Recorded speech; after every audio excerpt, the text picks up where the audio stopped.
Hey guys, it's day number 3 here in Cleveland, July 12th, and we are going out on the streets. We've been out all week, just going downtown Cleveland and to Lake Erie, talking with people, sharing the love of Jesus with them.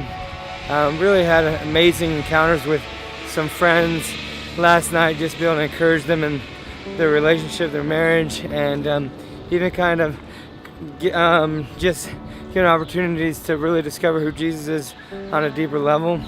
And it was just a great time, just be able to share what God is doing throughout the streets of Cleveland. It's just really fun to bring the church to the streets. What's up, guys? My name's Jeremy. We've been in here in Cleveland for a couple of days.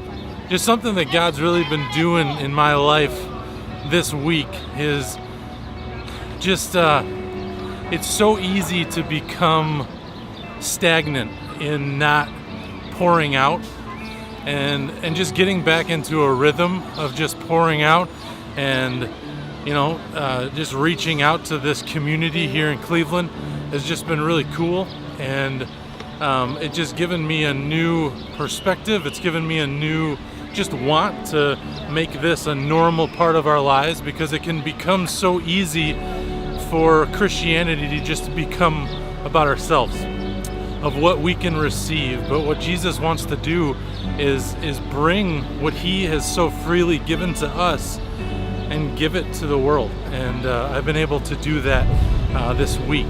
So it's been really cool. Cool testimony from 2 evenings ago. We were at Tower City Square. They got an incredible park here. And we were talking to a lot of people, and we kind of worked through most of the crowd. And Josh just said, "Hey, I think we should cast our nets on the other side." Yeah, that's from the Bible. Yeah, we should cast our nets on the other side. So we decided just to walk around the back side of the building and go a different direction. And Josh said, "Hey, Jeremy, why don't you put the guitar on, and whoever asks us to sing, that's who we'll stop for. If somebody asks you to play, that's who we'll stop for." And then I said something about, "Hey, we should just sing right by the restrooms." And next thing you know, we walk right back by the restrooms, and sure enough, there was a lady there named Dee, and she said, "Hey, play something for me." And it turns out she was there cleaning the restrooms, and we had one of those cool moments with Dee. And the next evening, she brought her husband. We got to meet him and just spend some time with them, and just help them to know that Jesus loves them and that they're important and God has a plan for their life. So it's just amazing sometimes how the Holy Spirit just leads you and guides you and shows you right along the way. I really had a fire in my heart, and I was excited to be here in Cleveland. And I loved going on. Our first day of ministry. It was great. I had a lot of good impacts and got to speak into just people on the streets, and also speaking to people that were within my team. Within a couple of days, though, even within the first or second day, I just started to feel really tired, though, and weighed down. And I didn't even know for any particular reason, really. But the more I got into it, I started to see that the enemy was really starting to take over my mind. He started putting lies in my life that weren't true at all, but I was starting to believe them, and it really put a weight on how I ministered and how I talked to people, and just it affected everything I did. And when I started to realize this and understood what was going on, I asked God, and I said, "Can you search me and search my heart and find the faults, find not where I'm falling short exactly, but where I'm hurting and the lies that I'm believing. Can you help me to identify them so I can call them out?"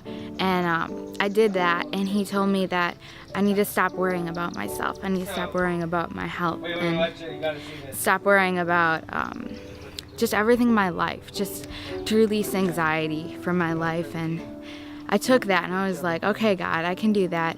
And he was just telling me to really put all of my focus on him and not have any focus on myself. And if I did that, he would just take care of me, and I wouldn't have to worry about anything in my life.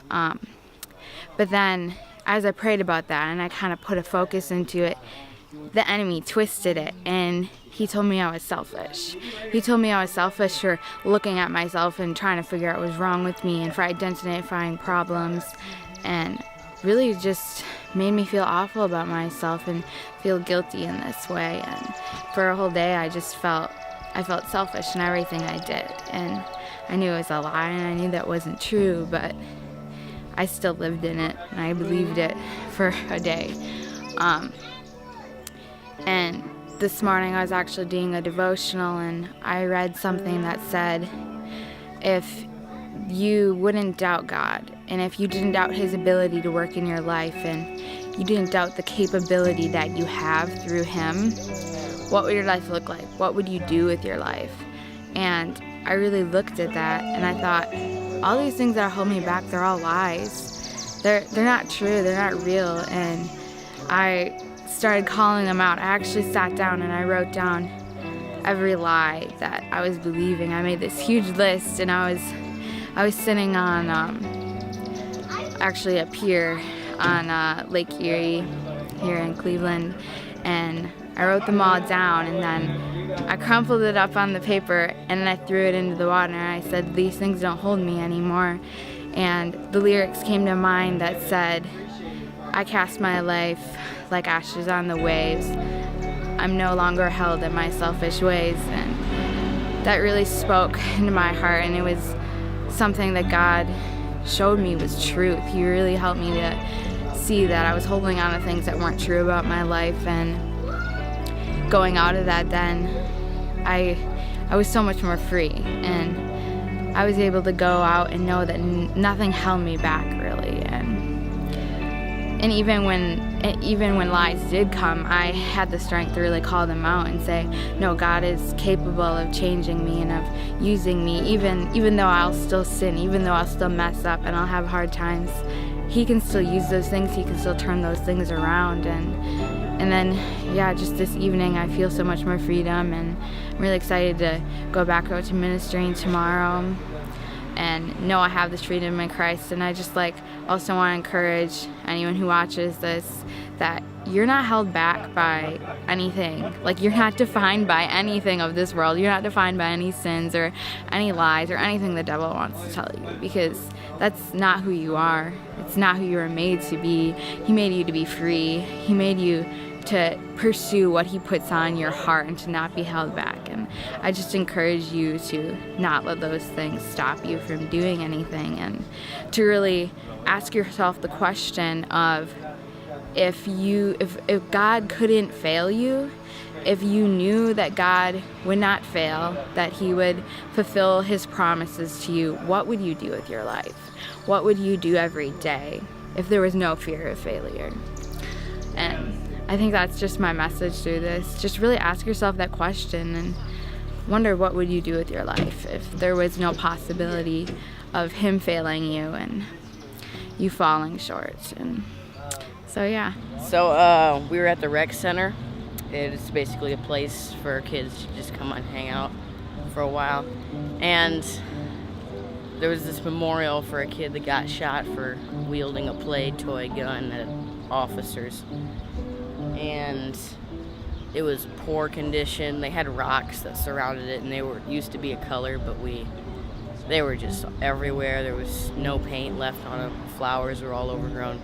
So I said to Jeremy, who I came with as my youth pastor, I said, let's go and arrange the rocks. So we picked up all the rocks and we arranged them up, but they were still, they had been painted once, but all the paint color had been lost. And then so I was like, let's go out and get some spray paint. So I took some paint off the rocks as a sample, and we went out and got some spray paint. And then we spray painted up the memorial, and it looked really good. I was one of them that got to talk with Dahlia. She came up to me first, and she was like, hey, I think it's really cool what you're doing, and really bold, and just really look up to you and proud of you, and yeah. And then the next night we were doing worship night, and she came with her husband, Alfredo. It was a pretty cool encounter, just encouraging her and her husband to step out, and yeah.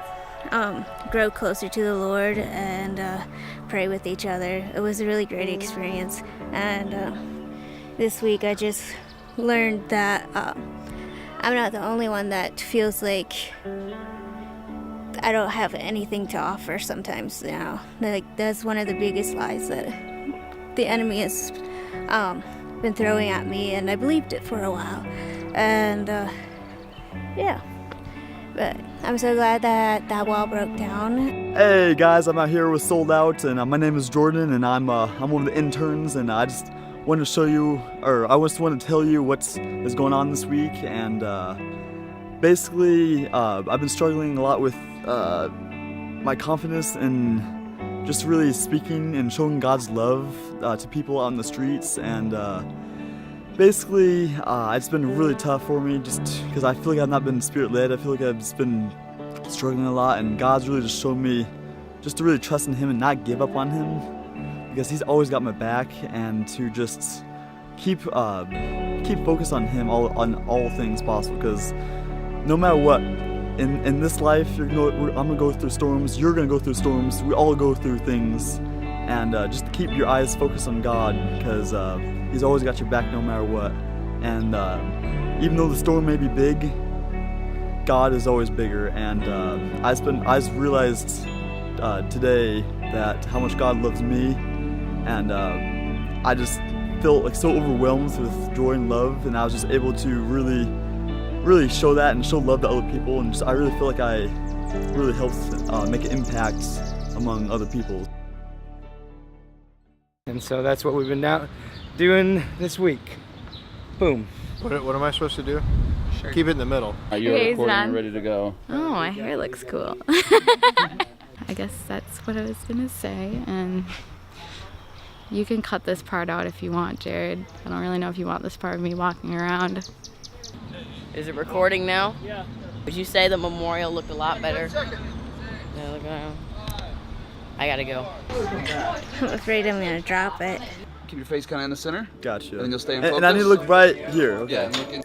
Only Jared. You're the only one that'll see this. As far as evangelism, start that over.